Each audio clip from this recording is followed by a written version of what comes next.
Hi there, I'm Ben, and these are the games you'll be getting as part of the PlayStation Plus service for the month of June 2019. I'm glad to report that the games available for this month are quite an improvement over last month's.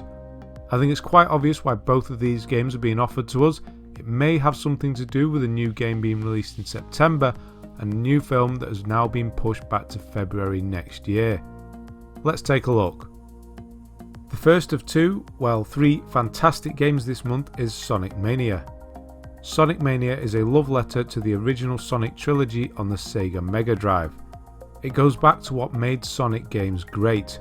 Green Hill Zone is back, and yes, the music is still the same. Forget all that 3D nonsense, just stick to the X and Y axis Sonic, that's when you're at your best. If you grew up in the 90s like I did, then you'll have a soft spot for 2D Sonic games, and judging by the review scores that Sonic Mania got, it doesn't disappoint. I personally haven't played a proper Sonic game since I completed Sonic 4 back in 2011. I did play Sonic the Fighters in 2016, but the less said about that, the better. To be honest, I never expected there to be a good Sonic game ever again, so I kinda gave up on the little blue hedgehog. For that reason, this game actually flew under my radar. I wasn't even aware that it was a thing, but I can't wait to play it now. As for the trophies, unfortunately there's no platinum to be found, but like What Remains of Edith Finch last month, I wouldn't let that put you off. Sonic Mania does actually have a fairly interesting list with lots of stage specific trophies that involve you having to find hidden items or trigger certain events. Not what I was expecting, to be honest. There are the standard trophies you would expect too, like Magnificent 7 for collecting all 7 of the Chaos Emeralds. Unlike the last Sonic game I played, Sonic 4 Episode 1, Sonic Mania has a pretty low difficulty rating. There is a perfect run trophy, but all you have to do is get through one specific act without taking damage. It seems like Sonic fans can do anything. They can get a film delayed because Sonic didn't look right, and they can rejuvenate the game franchise that has been stale for many years. This game was made by fans for fans. Second up this month is Borderlands The Handsome Collection. As soon as I saw this in the announcement, I thought that we'd already had it as part of PS Plus a while back. Must have been the Mandela effect, because I'm sure we had. I even went back and checked through all the games of the past, but nope, we haven't had it yet.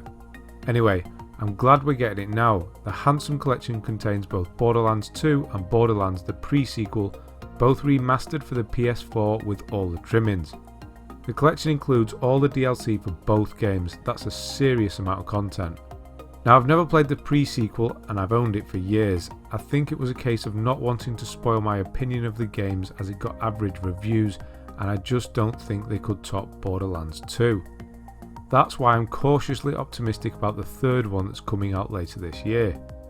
Now, these games are separate and have separate trophy lists, each with their own platinum, which is great because it means you don't have to commit to playing both of them if you don't want to.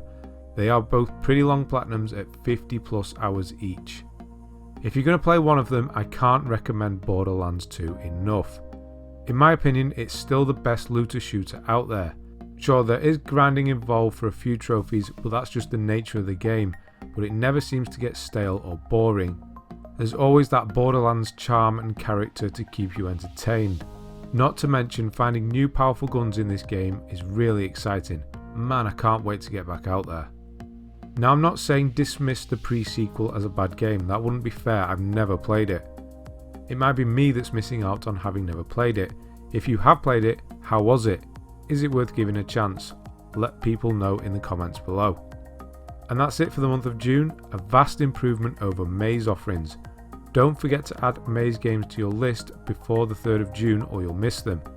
Having now played What Remains of Edith Finch, I can definitely recommend it. It's a thought-provoking experience. Okay, that's it from me. Please do YouTube things, like, share, maybe even subscribe if you haven't already.